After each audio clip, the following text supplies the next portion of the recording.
In my previous life, when the apocalypse arrived and the zombie virus broke out, my boyfriend, my best friend, and I were trapped together in a rented apartment, with limited food supplies. We ran out of resources in less than a week. Just as I was on the verge of starving to death, I discovered that my best friend had unknowingly awakened a spatial ability, storing enough food and water inside to sustain all three of us for years without worry. But it turned out my boyfriend had already been secretly seeing her behind my back, and the two of them had planned to let me starve to death so they could monopolize the endless supplies in her space. After discovering their secret, my boyfriend and best friend teamed up to throw me out the door, leaving me to be devoured alive by zombies. Countless zombies tore into my flesh with their sharp teeth, as I lay outside the door, pounding on it in agony and despair.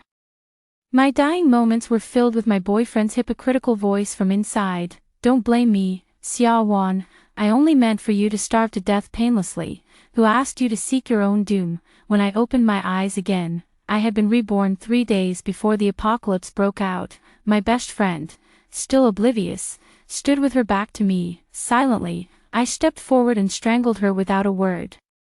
Revenge is best served swiftly and decisively. How else can one eliminate future threats for good? When I opened my eyes again, there was no apocalypse, no zombie outbreak. My body was intact, untouched by the countless zombies that had once devoured me. The agony before my death in my previous life was so intense that it left me momentarily dizzy, my vision flooded with blinding white light. In my final moments, hordes of zombies lunged at me. I screamed in terror, desperately pushing them away with my hands, only to have my palm bitten off first, followed by my thigh, stomach, and cheek. My cries of anguish faded from desperate wails to feeble whimpers, while the zombies grew even more frenzied, tearing at my flesh and organs, scattering chunks of meat in every direction. With tears of blood streaming from my eyes, the last of my strength was spent on banging the door with my arm, now stripped of flesh, revealing white bone, leaving behind one bloody handprint after another.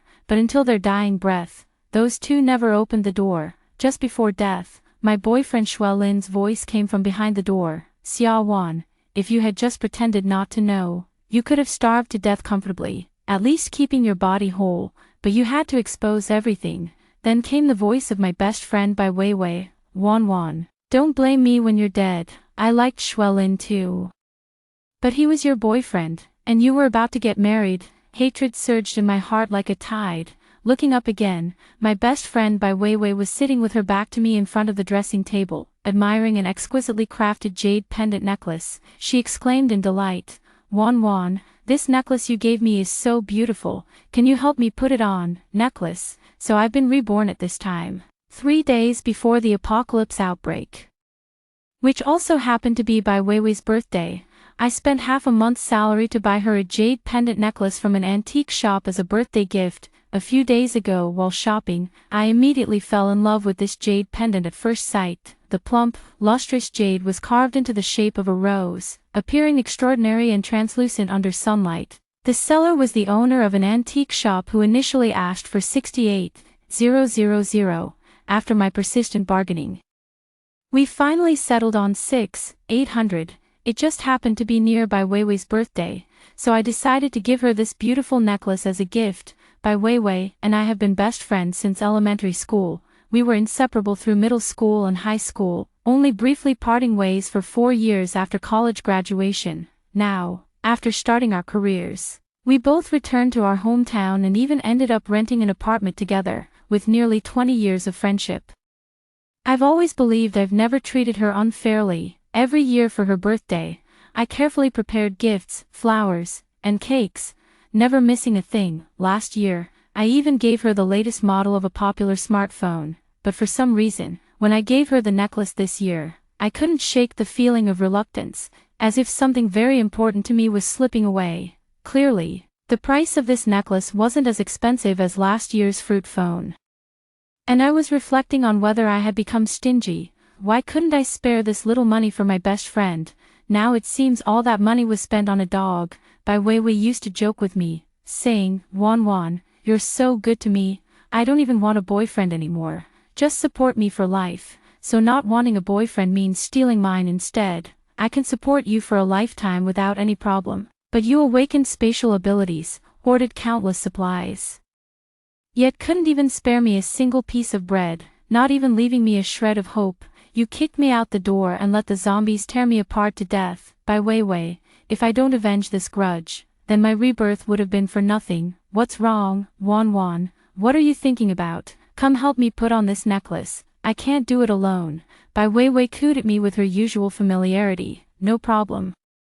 I lowered my head to conceal the hatred in my eyes and quietly walked up behind her. She had no guard up against me, her back turned to reveal her fair neck. I took the necklace from her hand, gripping both ends tightly, and glanced one last time at her expression in the mirror, her face brimming with joyful anticipation, completely unaware of what awaited her. Without hesitation, I yanked the silver chain of the necklace with all my might, tightening it abruptly.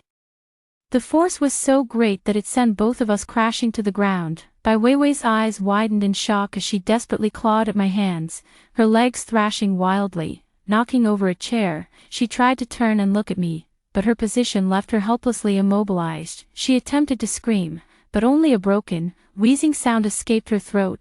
Utterly futile, she was utterly shocked. Completely unable to comprehend why her best friend of nearly 20 years would suddenly turn violent and kill her. Could it be that Xia Wan had discovered her affair with Shui Lin? But she could explain. Besides, Wan Wan had always been so generous, always yielding to her in everything, so why couldn't she yield her boyfriend too? In her final moments, Bai Weiwei struggled with unwillingness, her strength fading until, at last, her breath ceased. I didn't release my grip immediately. Instead, I held the position for another 3 to 5 minutes. It said that people can enter a state of suspended animation under suffocation. Only when Bai Weiwei's face had turned a purplish red did I finally loosen the necklace from my hands. I had expected fear, nausea, or terror after committing my first murder, but none of those emotions surfaced. Instead, I felt an overwhelming relief, as if a long-standing vendetta had been settled. My hands trembled uncontrollably, yet my mind was eerily calm. After all, I had already clawed my way up from hell. What more was there to fear, living a second life? Am I supposed to keep watching my enemies strut around in front of me, living comfortably, while I secretly set traps and lay obstacles? Waiting patiently for their self-destruction at the end of days? Don't be ridiculous. What if they survive? What if they don't develop as I envisioned? What if they find out it was me behind this and come after me after the apocalypse? What if I fall into their hands and get torn apart by zombies again? All I know is that revenge is best served early, and killing must be thorough, leave no roots. I also know that villains should talk less, no grand speeches before revenge. No letting the enemy die with full understanding. What if the enemy can also be reborn? Bai Weiwei never knew why I suddenly killed her until her death. Presumably, she won't have the chance to be reborn. My thoughts faded as a sharp pain shot through my palm. It turned out that I had gripped the necklace chain too tightly, leaving a bloody gash on my hand. Just as I was about to clean up Bai Weiwei's corpse on the floor and tend to the wound on my hand, a drop of blood fell from the gash, landing precisely on the jade pendant lying on the ground. Instantly, a bright white light flashed. Before I could react, I opened my eyes to find myself in a completely new and unfamiliar environment, a perfectly square space enclosed by 4 walls. It wasn't too large, but it covered about 200 square meters. Is this, perhaps a spatial ability? Is this the power Bai Weiwei awakened?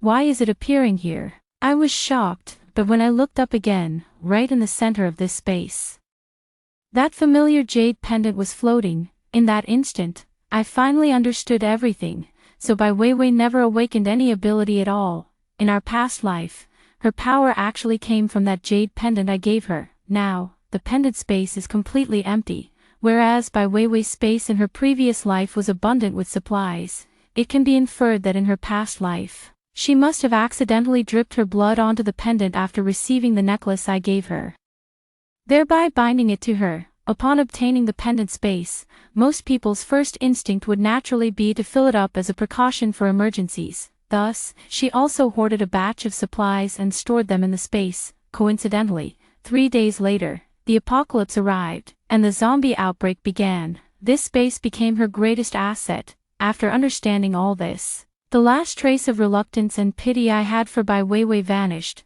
holding the necklace I gave her. Using the opportunity that was meant for me, sitting on endless supplies, yet unwilling to share even a fraction with me, even going so far as to snatch away my hope for survival. By Weiwei, you deserve to die. After some exploration, I discovered that this space could not accommodate any living beings other than myself. Only inanimate objects could be stored here. Even potted plants and fish tanks were unable to enter. However, corpses also counted as inanimate objects.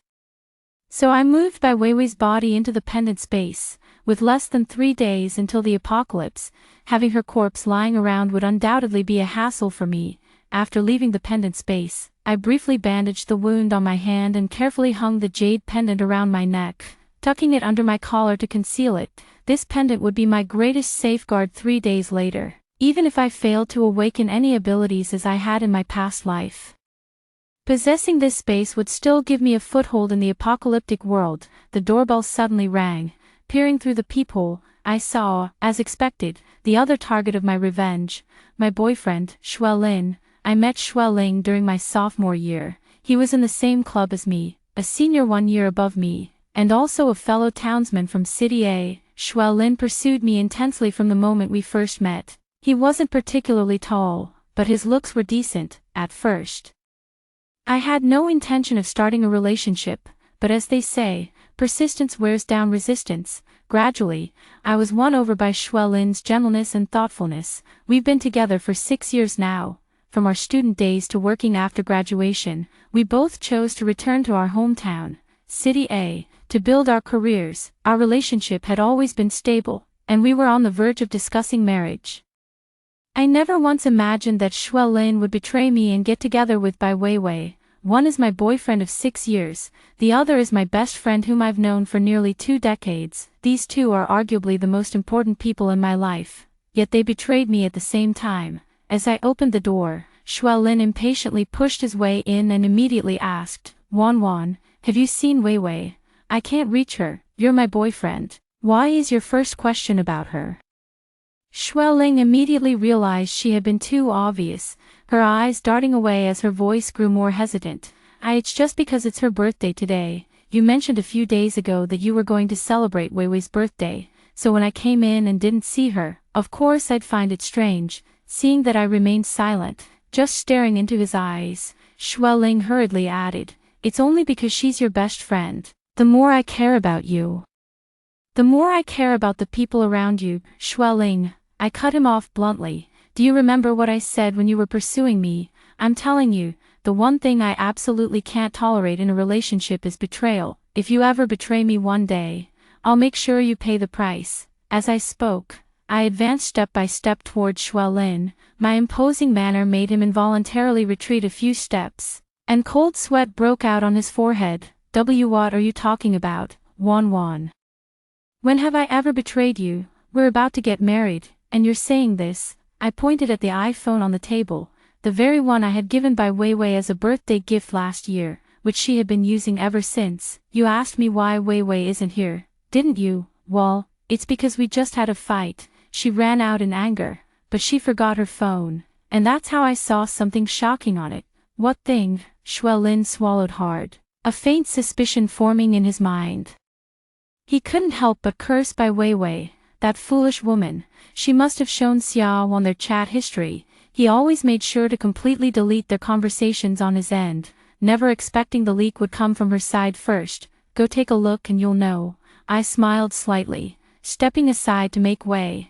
At that moment, Xuelin's eyes were fixed solely on the phone on the table. He quickly strode forward, picked it up, and urgently checked to see what messages Xiao had seen. As long as there weren't any explicit or blatant clues, he could still explain everything away. He and Xiao have been in a relationship for 6 years, although he did cheat on her with Bai Weiwei. He doesn't believe he was in the wrong.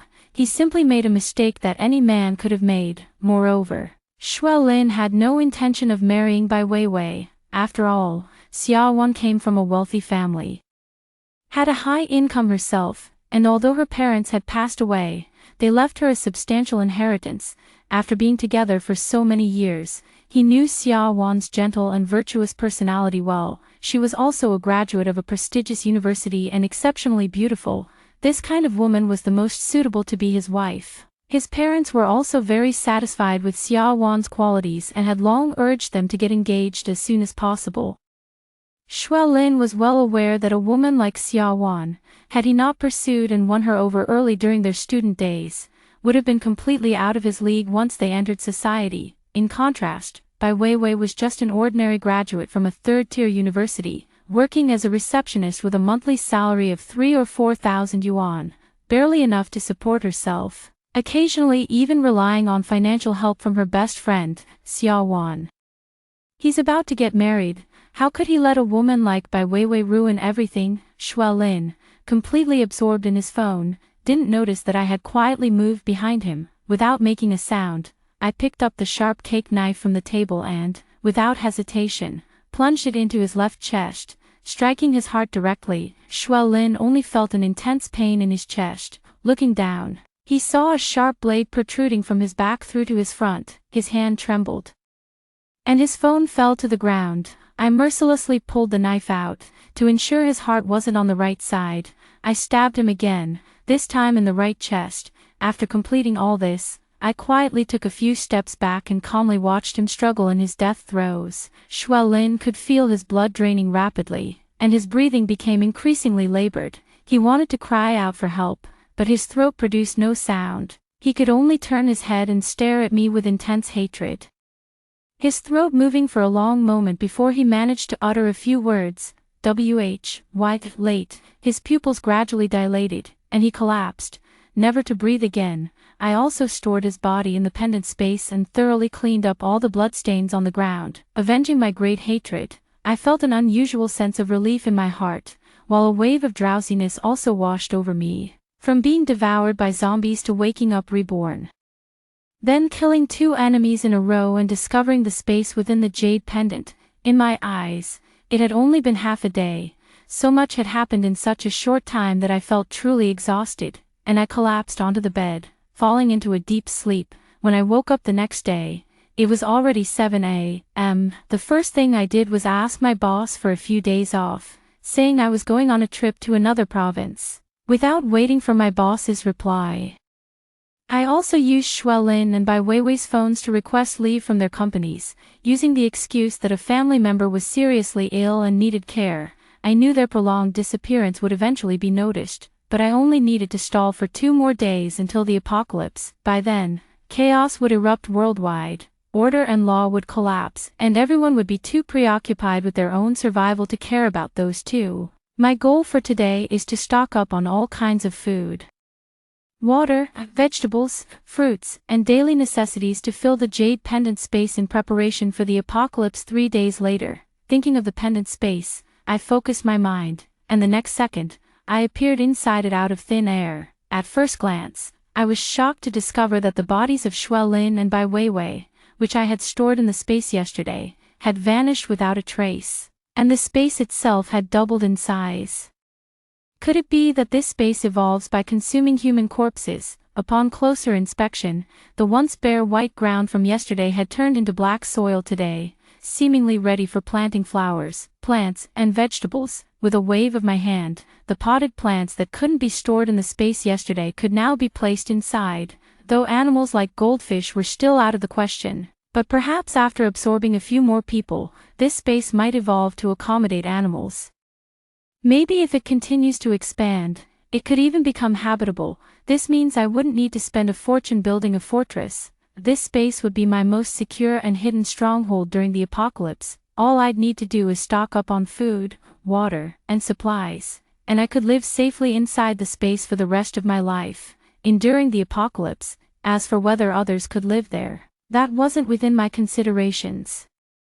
My parents had tragically died in a car accident a few years ago while I was in college, and the rest of my relatives weren't close or in contact. Having lived a second life and gone through this ordeal, I might find it hard to trust others again. I used to regard Bai Weiwei and Xue Lin as the only 2 family members I had left. I thought the 3 of us would stay this close forever. I shook my head, dismissing these unrealistic fantasies from my mind. With a wave of my hand, I packed all my luggage and belongings from the rental into the pendant space and left. This apartment was originally rented for its convenient commute to work, while my own home is a small villa in the suburbs, another inheritance left to me by my parents. There are only 2 days left, and selling the house for cash now would be completely impractical. It would just waste the little time I have left on paperwork. Fortunately, after years of work, I've saved up 300,000. And with the money my parents left behind, it just adds up to $1 million. The money would definitely be insufficient if I tried to build a secure fortress and stock up on supplies like in novels, but fortunately, I have the pendant space. I only need to buy supplies and can simply live inside the space. After returning home, I stored all the furniture and usable items in my space. The evolved space was a full 400 square meters, more than enough to hold everything. Besides, these were the only mementos my parents left me. If possible, I would have even wanted to stash the entire villa into the space. Then I rented a closed box truck, drove to the largest wholesale market for fruits, vegetables, grains, and oils in City A, and began a frenzied shopping spree. 20-pound bags of rice and flour were purchased, 100 bags each, with various mixed grains, dried noodles, oats, etc., each bought in 200-pound quantities. Compressed biscuits, canned fruits, canned luncheon meat, ham sausages, instant noodles, etc., were bought in a total of 100 boxes. Dehydrated vegetables, dehydrated meat jerky, and air-dried cured meat were each purchased in 100-pound quantities. Various biscuits, self-heating rice meals, self-heating meals, bread, chocolate, instant porridge, etc., were each bought in 20 boxes. There are also hard currencies. I bought 100 boxes each of salt and sugar, 100 barrels of cooking oil, 10 pounds per barrel, and 50 boxes each of other condiments like soy sauce and vinegar. Unfortunately, the pendant space doesn't preserve freshness, so I didn't buy much fresh fruit or vegetables.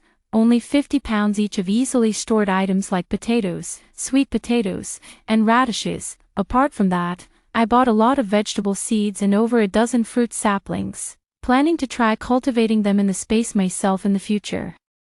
I stocked up on 500 barrels of bottled purified water, 50 cases of my favorite drinks, 20 cases each of liquor and beer, 5 sets of water purification equipment and distillers, and 2 boxes of strong water purification tablets. If the day comes when water sources run out, these can still sustain me. Next were various daily necessities: toothbrushes, toothpaste, towels, soap, toilet paper, sanitary pads, medical supplies, iodine solution, alcohol, gauze, band-aids, anti-inflammatory drugs, cold medicine, antibiotics, vitamins, fever reducers, and so on, clothing for all seasons, mainly purchasing a large quantity of underwear, socks, and other essentials. In addition, I bought cotton padded jackets, down jackets, windbreakers, waterproof pants, raincoats, hiking boots, gloves, and more. I also bought over a dozen quilts. Other items include solid alcohol, propane gas canisters, gas cylinders, diesel generators, power banks, binoculars. I bought everything I could think of. Although there is no sunlight in the pendant space, I still purchased several solar panels and solar generators just in case. I went on a shopping spree but remained vigilant. To avoid drawing attention, I limited my purchases to no more than 100,000 yuan worth of goods per store. After pretending to drive out of the wholesale market with a fully loaded car, I transferred all the goods into the space. Then, I re-entered the market from a different direction to continue shopping. I didn't stop shopping until my account balance was down to just 100,000 yuan. With the remaining money, I bought several sets of well-made bulletproof vests, radiation protection suits, tactical axes, and bite-proof gear. My time, money, and connections were limited, so this was all I could afford. I left home at 7 a.m., and after a whole day of shopping, I returned at 10 p.m., looking at the empty villa. I let out a bitter laugh and had no choice but to organize all the supplies into categories and store them in the space. After washing up, I lay down on the bed inside the space. My last thought before falling asleep was, this pendant space is so bright, I might not be able to sleep well for a long time to come. Today is the last day. According to my memories from the previous life, once midnight passes, even with thorough preparation, I couldn't help feeling a bit nervous. After all, My previous life ended so tragically that no matter how much I prepared for this rebirth, I still felt like something was missing. However, I've also completely drained the money in my account. I initially considered borrowing a bit from various online lending platforms, but then it suddenly hit me. I still had the phones of that scumbag and that bitch, Shuelin and Bai Weiwei, in my possession. I've always known Shuelin's lock screen and payment passwords, to be fair, as a boyfriend. He at least put on such a convincing act that you'd never see through it. As for Bai Weiwei's password, I guessed it in 2 or 3 tries. It was actually Shuelin's birthday, which made me feel disgusted all over again. They didn't have much money between them, less than 200,000 in total. Without hesitation, I transferred every last cent to my own account. I casually glanced at their WeChat messages. Good. No one was looking for them, and no one had noticed their disappearance. I already knew exactly where to spend the last 200,000. I opened a used car platform, set the location to the same city, and didn't take long to settle on a second-hand off-road vehicle. This so-called bulletproof amphibious off-roader still cost over 500,000 even used, with a down payment of 150,000 and the option to pay in installments over 36 months. Without hesitation, I placed the order. The address wasn't far, so I headed straight there. By the time the paperwork was done, it was already noon. With the last of my money, I filled up the tank and had the gas station fill several large spare fuel cans for me. Now I only have $5,000 left on me. I found a place without surveillance and stored the off-road vehicle in my space. Then I took a taxi to the most iconic building in City A multifunctional complex with a staggering 80 floors. Yes. This was a decision I made after careful consideration, since the pendant space most likely requires corpses to evolve. I must stay in a place that is both populous and safe. The 80th floor atop the central skyscraper in City A houses a luxurious 5-star hotel, costing $5,000 per night. Due to its high price, the hotel is usually quiet with few guests, offering strong security and privacy. Its elevated position provides a panoramic view of the entire city, allowing timely monitoring of zombie movements. From the 80th floor downward, there are various restaurants, shops, clubs, and numerous companies of all sizes. On weekdays, the area is bustling with office workers, service staff, and customers, making it highly populated. Once a zombie outbreak occurs, there will be plenty of corpses here, and many people will turn into zombies early on. In the mid to late stages of the apocalypse, these zombies can also serve as a barrier against anyone attempting to enter the building, fulfilling all my requirements in every aspect, before the complete cutoff of water, electricity, and internet. I could comfortably and safely spend the early days of the apocalypse on the 80th floor of the hotel. Once a large number of outsiders or zombies break into the 80th floor, I can quickly retreat into the pendant space, occasionally coming out to scavenge corpses and upgrade the space. After checking in, I stood by the floor-to-ceiling window on the top floor of the tallest building in City A, overlooking the bustling traffic below. No one would have imagined that in less than 12 hours, this prosperous city would collapse into chaos, its order shattered, becoming a living hell. Having lived through this once before, though I find it hard to trust others, I still hold hope for my country and compassion for the ordinary people. During these days of rebirth, apart from taking revenge on my enemies, I have not violated public order or morality. I didn't take out loans or exploit vendors for money and goods just because the apocalypse was coming, nor did I hoard excessive wealth or stockpile supplies beyond what I could use, leaving ordinary people with no means to survive. I am well aware that I already have a head start and possess a space advantage, while countless ordinary people and the masses will find it much harder to survive the apocalypse and zombies than I will. Therefore, I see no reason to plunder resources or seize what little chance they have to live. Otherwise, how would I be any different from Shuelin and Bai Weiwei? On the contrary, whenever I encountered kind-hearted shop owners, I often reminded them that something major would happen in the coming days, advising them to stock up on food, lock their doors and windows, and avoid going out the next day. However, I don't consider myself a saint. I can't save everyone, and there's only so much I can do. In the end, I could only post on the most popular internet app, warning that a drastic change would occur after midnight tonight, more severe than the pandemic of previous years. I urged people to stock up on food now, lock their doors and windows after returning home, and use the last of my money to promote the post, then quietly await the arrival of the apocalypse. 6. Today is the 15th day since the outbreak of the apocalypse, just like in the previous life. Extremely aggressive zombies began appearing on the streets 5 days ago at dawn, and those bitten quickly became infected with the zombie virus. The sleeping people never lived to see the sun rise that day, as the city was already awash in blood and filled with cries of despair. The zombie virus spread rapidly, leaving City A paralyzed, just as I had anticipated. The central tower where I was located saw its middle and lower floors, crowded with large numbers of people, become the first slaughterhouse for the zombies. Most were turned into zombies, with only a handful of survivors still struggling in their final moments. The 80th floor where I was, with its sparse population and strong security, remained free of large zombie hordes for the time being. Over the past few days, I've ventured out several times.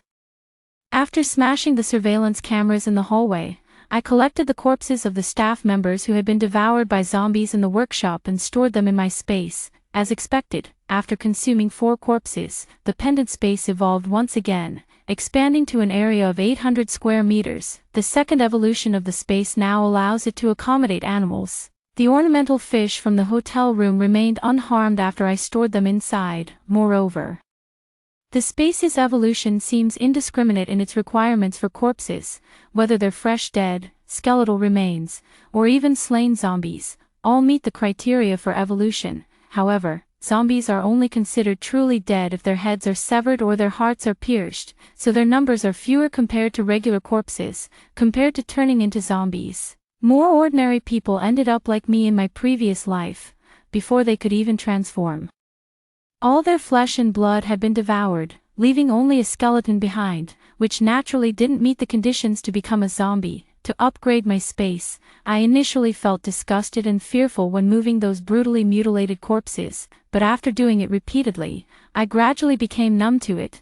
Although the 80th floor wasn't densely populated, it fell quickly. Before long, everyone except me had either been killed by zombies or had turned into one themselves. Fully equipped with protective gear and a sharp tactical axe I had purchased, I ambushed the zombies. I was patient and not greedy, waiting for opportunities to attack only isolated zombies. One strike, one kill. Within a few days, I had cleared the entire 80th floor. After devouring the bodies of 8 people, the pendant space underwent its third evolution. This time, not only did the space expand to 600 square meters, but a cycle of day and night also appeared. Yes, a cycle of day and night. I had once complained that the space was too bright, making it uncomfortable for sleeping, but with this evolution, the jade pendant hanging in the center of the space now functions as both the sun and the moon, rising in the east and setting in the west in sync with the outside world. This feature filled me with both surprise and delight. If the pendant continues to evolve like this, I have a faint guess about what might happen next. Perhaps one day the pendant space will evolve to be infinitely vast, with mountains and rivers, the changing of seasons, and the elements of wind, frost, rain, and snow. It may become a new utopia and paradise where countless people can live. Yet, I also have selfish thoughts. This power is not something I can control, and I fear the pendant might be stolen or that I could become nothing more than a manipulated puppet. Whether such developments occur or not is beyond my control. In poverty, one focuses on self-improvement. In prosperity, one seeks to benefit the world. With greater power comes greater responsibility. I ask myself, if I were to possess vast fertile lands and endless resources, could I turn a blind eye to the masses struggling for survival? I can't stop this day from coming, but what I can do is make myself stronger before it arrives. Suddenly, I keenly heard faint movements not far outside my room. I had already cleared all the zombies from the entire 80th floor.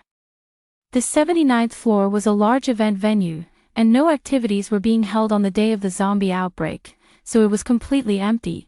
All the emergency exits from the 79th to the 80th floor had also been temporarily locked by me. There shouldn't be anyone else on this floor besides me. Without rushing out, I quietly crouched down to peek through the door crack. I could faintly hear the voices of 2 people conversing, but due to the limited view through the crack, I could only see 2 pairs of shoes. However, the size of these shoes seemed to suggest, after confirming there were only 2 people, I pulled open the door. The 2 outside were startled and quickly tried to run away, but I mercilessly grabbed them both back with 1 hand each. "Where did you 2 kids come from? Why are you running?" Yes, there were only 2 children outside, about 10 years old, a boy and a girl. That's why I felt safe opening the door.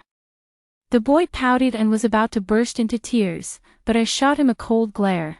"Cry if you want to attract the zombies." The girl seemed much calmer and bravely spoke up. "Sister, we know there are no zombies on this floor. You've already driven them all away. Were you watching me?" Her words immediately put me on alert. This meant these 2 children had been on the 80th floor the whole time, staying with me for 10 days without me noticing. "No, big sister," the girl replied. Though also somewhat frightened, she quickly explained, it turned out they lived with their father in the room at the end of the 80th floor. After the zombie outbreak, the room ran out of food, and the 3 of them couldn't hold out for more than 2 days. While adults could endure, the children couldn't, so their father went out to search for food. On the first day, he brought back some supplies, but after leaving the second day, he never returned. Before leaving, their father had warned them never to go outside and to hide in the wardrobe or under the bed if someone knocked. The siblings survived a few more days on the last of the food their father had brought back. During that time, when I was clearing the 80th floor, I had taken keys from a dead staff member and checked each room one by one. The siblings were hiding under the bed. I hadn't noticed them, and they didn't know if I was trustworthy, so they didn't dare come out. It wasn't until they realized that the 80th floor had grown increasingly quiet over the past few days, with almost no sounds of zombies or people, and they were truly starving, that they finally gathered the courage to come out in search of food. Unexpectedly, I caught them as soon as they stepped out. I sighed. Of all people, it had to be 2 children. I turned back to my room and fetched them enough food to last about 3 days. I warned them that the absence of zombies on the 80th floor was only temporary and advised them to keep their door tightly locked and avoid wandering around unnecessarily. The little girl kept thanking me in pleasant surprise, nodding repeatedly, and the 2 of them carried the food back to the room at the end of the hallway. Today is the 45th day since the zombie outbreak. In my previous life, I didn't live this long. Back then, the food and water in the rental apartment ran out in less than half a month. After starving for a few more days, I was pushed out by that scumbag and his bitch to feed the zombies around the 20th day. Since I didn't survive this long last time, I had no idea that heavy rain would start pouring from the 30th day of the zombie outbreak, lasting for 15 days straight, from the floor-to-ceiling window. I could see the accumulated water on the ground had risen to about the height of a 2-story building. Surprisingly, it turns out that zombies aren't omnipotent after all. They can still drown. The streets are littered with countless floating corpses, both human and zombie. Most of the human bodies are unrecognizable, torn apart by zombie bites, while the zombie corpses, though largely intact, come in all sorts of twisted forms. Over the past few days, I've stood by this window with binoculars, watching the zombies wandering the streets. With their low intelligence, they initially just stood there dumbly, letting the rain pour over them. By the time the floodwaters rose, it was already too late. Rather than drowning outright, it was more like prolonged soaking caused their bodies to rot further, their structures loosening until they lost all ability to move. I've seen zombies survive a full day and night submerged in water, but most stop moving completely after 3 days of soaking. The heavy rain also seems better at masking human presence. In the first few days of the downpour, many people could be seen braving the rain to search for supplies, but now the flooding is so deep that hardly anyone is visible anymore. This apocalyptic disaster, turns out the zombies were just one of its horrors.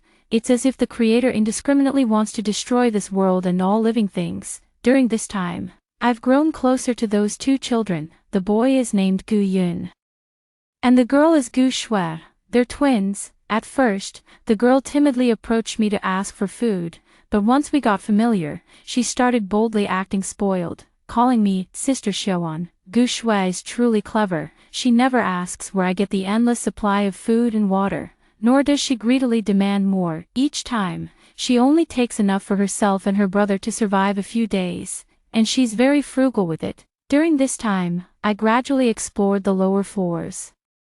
The 79th floor remained completely deserted, while the 78th floor housed a high-end wellness center, likely due to the lack of food.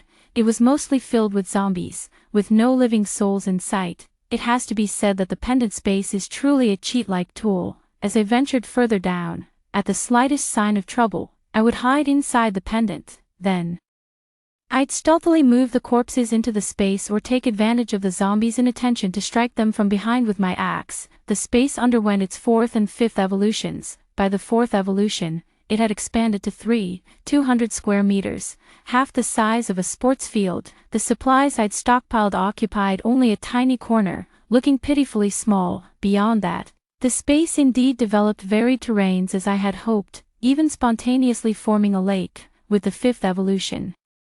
The space doubled in size again, now truly as large as a sports field. However, this time nothing new appeared. Instead, when I exited the space, I discovered the pendant around my neck had vanished. Instantly, my scalp tingled, and cold sweat poured down my back. But I quickly figured it out.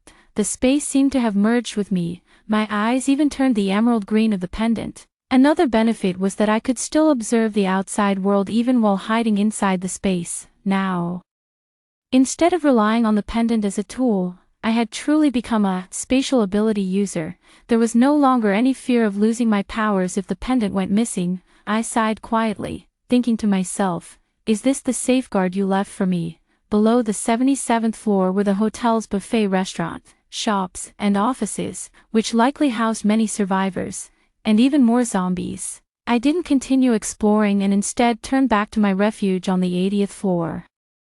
The torrential rain lasted for a full month. Starting from the 60th day of the apocalypse, an extreme cold disaster struck. The temperature plummeted to -100 degrees Celsius in just 3 days, with signs of dropping even further. The accumulated water on the ground froze into solid ice, trapping countless corpses, their eyes still wide open in death.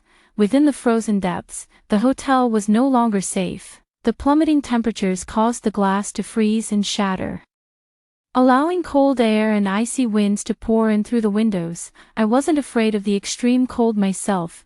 My space was as warm as spring, and I could simply stay hidden inside. But the 2 children, Gu Yun and Gu Shui, suffered greatly. At first, they gathered all the blankets from every room and piled them into their own, yet they still shivered uncontrollably. In the end, I couldn't bear it. Just before they froze to death, I brought them into my space. Once inside, they gasped in amazement. After nearly 2 months in the apocalypse, the children had finally found a safe haven. Their long-lost smiles returned as they quickly adapted, playing freely in the vast space, which was even larger than a schoolyard. Gu Yun and Gu Shui even volunteered to take on the cleaning duties, patting their chests confidently. I also stored all the hotel beds in my space for the 3 of us to sleep on. The bedding from a 5-star hotel was even more comfortable than what I had at home. After finally unlocking the door to the 80th floor, Gu Yun, Gu Yu, and I moved into the space completely, never coming out again. I knew the heavy rain had wiped out some of the zombies exposed on the surface, giving those in hiding a chance to catch their breath and recover. But now, with this extreme cold, we had to take action no matter how freezing it got. Otherwise, we could freeze to death in minutes under these conditions. Above the 70th floor, wherever there were shops, there were bound to be places selling clothes and winter coats. And the hotel at the top floor would undoubtedly have a large stock of quilts and warm bedding, making it the ultimate destination for survivors from the middle and upper floors. My guess wasn't wrong. On the 3rd day after we fully entered the space, after more than 2 months, a group of people finally set foot on the 80th floor again. Through the space, I saw them looking exhausted, sallow, and emaciated, wrapped in layer upon layer of tattered clothes and wearing ill-fitting shoes. Like a high-scoring outfit from Miracle Nikki, there were about 20 people in this group, led by a resolute-looking middle-aged man. He directed a few people to distribute the usable bedding and quilts they had found to everyone. After making sure everyone had received a quilt, the leader waved his hand, and a flame rose from the ground. The 20 people then sat down around the fire. They happened to gather right outside the room where I used to live, so I could hear their conversation clearly from within the space. A man leaned in beside the middle-aged man and whispered, Captain Chu, all the blankets were found in the room at the end of the hallway. There were signs of recent habitation in that room. It looks like someone was there not long ago. The man referred to as Captain Chu frowned and asked, "No sign of anyone?" "None. We've searched the entire 80th floor. Not a single living soul. Nor any zombies or corpses. It's really strange." Perhaps unsurprisingly, the room we're staying in now shows little sign of habitation, yet there's no bed, and the beds in several other rooms are missing too. Who would go to the trouble of moving beds during an apocalypse? Captain Chu paused before continuing. "If I can awaken a fire ability, others might awaken different abilities. It seems they don't want to meet us." The moment we encountered them, they became aware of my presence, as well as Gu Yun and Gu Yu's. I wasn't panicked. In fact, I had deliberately left traces. Ever since I learned that the pendant might evolve into a new survival haven, I'd been waiting for this moment, relying on myself alone. I could never complete the pendant's evolution, so why not enlist others' help? Silently, I observed them from within my space. They distributed food in quiet solemnity, if you could even call it food. As each person only received half a biscuit, they passed around a single bottle of water to share, after finishing their meal. The group wrapped themselves in blankets and slept on the floor in the hallway outside the room, far from the glass. The hotel corridor was covered with thick carpet, and they couldn't help but remark how much warmer it was here compared to the drafty areas downstairs. Though it was still cold, at least no one would freeze to death in the middle of the night. "Get some sleep, we're running low on food, and tomorrow we need to head to the 75th floor." After seeing them fall asleep, I took out a pen and paper, wrote a line, then hesitated before adding a box of instant noodles on top of the note before sending it out of the space. The next morning, when Captain Chu woke up, the first thing he saw was his subordinates gathered around something, shouting loudly, "Boss, boss, a box of instant noodles just appeared out of nowhere here, and there's a note too." Before Captain Chu could even express his surprise, he quickly asked, "What does the note say?" It says he wants corpses, the more the better. Both zombie corpses and human corpses. You can exchange corpses with him for food. This box of instant noodles is his gesture of goodwill. Captain Chu snatched the note, his expression complicated. A subordinate whispered to him cautiously, "Boss, this can't be some kind of ghost or monster, right? They placed this right in front of us without a sound, and no one saw how it got here. And they want corpses, in the apocalypse. They're asking for corpses instead of supplies." What ghost or monster could be more terrifying than the experiences of these past 2 months, more terrifying than zombies? "If he wants it, we'll give it," Captain Chu declared decisively. He clasped his fists toward the air and said, "Chu Tian, captain of the 35th team of the Eastern Theater Command of China, thanks the esteemed one on the 80th floor for the food. We will bring what you requested as soon as possible." To think I accidentally ran into military personnel. I rubbed my chin. But their identities were still uncertain. Were they trustworthy? Though there was no hot water, even dry instant noodles were a rare delicacy for Chu Tian and his men. 2 months ago, when the zombie outbreak first began, he happened to be at a shooting range on the 60th floor with 2 subordinates. Thanks to their military physique and the firearms in the range, they managed to survive the initial period relatively safely.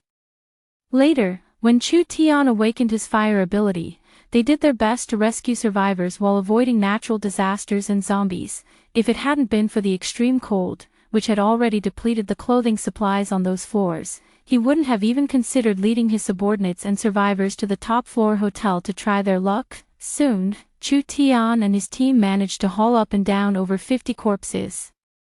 Floors 60 to 80 were a bloody path they had carved out. Finding bodies was hardly a challenge, as they knew exactly where to look. With a wave of my hand, the corpses were transferred into the space. Chu Tian and the others were still wondering how the mysterious figure would carry away so many bodies from the ground when, in the blink of an eye, the towering pile of corpses vanished without a trace. All that remained in their place was a crate of luncheon meat and a crate of mineral water. Could this be a spatial ability? Chu Tian's face showed astonishment as he pondered. He was the only one among them who had awakened a fire ability, and while there were other ability users in the building, he had never encountered one with a spatial-type power before. Gu Shui had never seen so many corpses falling from the sky before. The little girl was almost scared to tears, and it took me a long time to comfort her.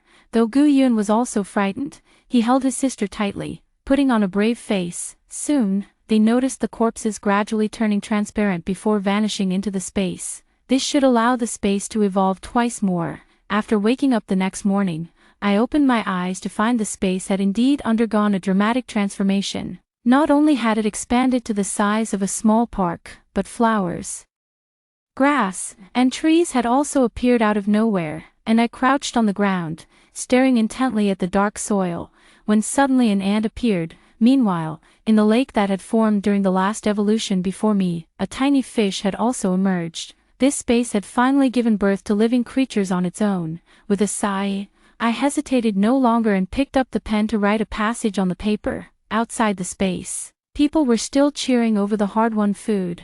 It was actually meat.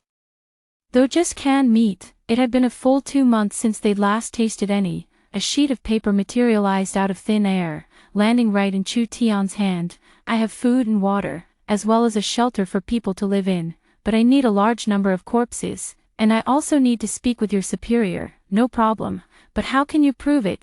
Chu Tian shouted into the air, knowing the mysterious person would surely hear him. As soon as the words were spoken, he vanished on the spot. The others gasped, drawing their weapons and warily scanning their surroundings, but soon enough, Chu Tian reappeared in the same place. His eyes held an unprecedented mix of shock, joy, and hope, an expression that had vanished from his gaze since the zombie outbreak began. Though trapped here, he could occasionally reach his former comrades through the last remaining military walkie-talkie in his possession. He had learned that Huagua had not abandoned its people. Everyone was actively searching for a way to end the apocalypse and eliminate the zombies, but so far, there had been no progress. Even more terrifying was the research by scientists and meteorologists, which suggested that the extreme cold was not the end. Other disasters like earthquakes, tsunamis, and volcanic eruptions were highly likely to follow, with humanity already reduced to a fraction of its former numbers. How could they possibly withstand the next wave of devastation? But today, just moments ago, everything the young girl told him had completely reshaped Chu Tian's understanding. Though the space she described seemed small at first glance, it was fully functional, undeniably a beacon of hope for him. Chu Tian was certain that reporting this news would cause an uproar in Huagua, because this might very well be humanity's last remaining hope. I'm fine. Chu Tian looked at his concerned subordinates and couldn't help but burst into laughter. We might be saved. China might be saved. That day, I didn't talk much with Chu Tian. I just pulled him into the space and told him that this was the ability I awakened after the apocalypse. As long as the space devours corpses, it can keep evolving. With enough corpses, this place could quickly evolve into humanity's next habitat. Perhaps the emerald sun overhead was too dazzling, or perhaps the newly sprouted saplings were too awe-inspiring. In any case, Chu Tian believed without hesitation and quickly contacted his superiors via military radio. Within a few days, a helicopter landed on the rooftop of the central building, and several people escorted 2 gray-haired elders off the aircraft. Chu Tian introduced them to me. One was elderly, the chief of staff of the Eastern Theater Command of Huagua where he served, and the other was Professor Dong from the Huagua Research Institute. These past few days, Chu Tian and his subordinates have not been idle. Not only have they gathered all the survivors in the entire building, amounting to roughly over 300 people, but they have also teamed up with the survivors to clear out all the zombies in the entire building. The off-road vehicle I bought actually came in handy. I handed the car keys to Chu Tian, and he led a team to gradually explore the area around the building, bringing back piles of corpses every day. My space has also successively undergone its 8th, 9th, and 10th evolutions, and its area is now roughly the size of a medium-sized residential community. By the 8th evolution, a cloud and rain layer had already appeared in the dome of the space. After the 9th evolution, a monsoon wind began to blow from somewhere in the space. It was a gentle breeze, long absent and distinctly different from the biting cold winds outside. After the 10th evolution, I didn't immediately notice any obvious changes in the space, but I could sense every living being within it. From the smallest ant to Gu Yun and Gu Shui, I could perceive them all clearly. knowing exactly what they were doing with just a thought. Thus, when Old Lee and Professor Dong stepped into the emerald space for the first time, this was the scene that greeted them, a warm, curling breeze carrying the fragrance of fresh grass. A stark contrast to the rotting, bloody air outside. The emerald space was experiencing its first rainfall, a light drizzle gently falling on their faces as two children, laughing and playing in the rain, ran past them. For a moment, Professor Dong and Old Lee were speechless, simply staring in awe, tears streaming down their aged faces. The subsequent progress was rapid. Elder Lee and Professor Dong urgently formed the Doomsday Paradise Project team, mobilizing a large number of personnel and tools. They worked day and night to launch large-scale infrastructure construction within my space. Chu Tian and the military led daily search parties for survivors and bodies. Those who survived had no time for grief or celebrating their narrow escape. They spontaneously threw themselves into the construction of the new homeland. After handing over my abilities to the state, I pretty much slacked off. After all, those who entered the space could never pose any threat to me, on the contrary. With just a thought, I could expel everyone from the space. After the 15th evolution of the space, it could now accommodate approximately 100,000 residents. Temporary shelters and basic civilian facilities were nearly completed, and countless supplies were continuously transported into the emerald space. 100 days after the apocalypse arrived, the electronic sound of a broadcast finally echoed once more over City A. Drones and helicopters circulated, announcing to survivors to proceed to designated areas where the military would escort them to the refuge. Twilight City. This Twilight carries the same meaning as the wand evening character in my name. At first, I thought the connotation of this Twilight character was unfavorable, but Professor Dong said, "This city gathers all the darkness of the world, burning it into the traces of tomorrow's dawn. May all the darkness we've endured be behind us, and may humanity's future find rebirth in Dusk City." Epilogue. The evolution of the spatial pendant ultimately ceased after devouring approximately 200 million people. I could sense it could evolve no further, though Dusk City's space is far smaller than our original home planet, Blue Star. It is sufficient for the survivors of the apocalypse to live on. After all of humanity had migrated into the Wooden City, the world outside continued to endure various natural disasters: tsunamis, hurricanes, earthquakes, volcanic eruptions, droughts, magnetic storms, and more. Researchers have confirmed that it has become completely uninhabitable for humans, yet reconstruction always progresses swiftly, even when the process is filled with grief, bloodshed, and sacrifice. Over the 30 years of its existence, Twilight City has developed rapidly. Many young people have never experienced the hellish past and cannot understand why their elders weep whenever they mention the Great Cleansing. So when a young woman in her 20s pushed through the crowd and boldly held the microphone to my mouth, she asked, "Lord Twilight, as everyone knows, Twilight City originates from your supernatural ability. Many netizens want to ask you, do you know why the energy source for Twilight City's evolution is corpses? And many have said we live in a shelter built from skeletons.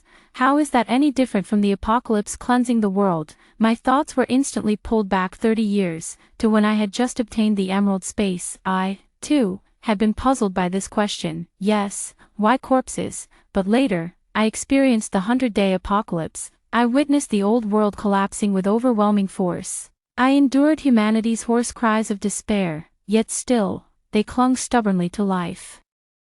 Then I understood. Twilight City sees corpses as nourishment. The demise of humanity is precisely the beginning of rebirth. I leaned closer to the microphone and calmly said, "Because the new world always takes deepest root in the bones of the old. All of us survivors and descendants in Twilight City, we are not plunderers of our ancestors. We are the roots sprouting from the decayed soil of the apocalypse."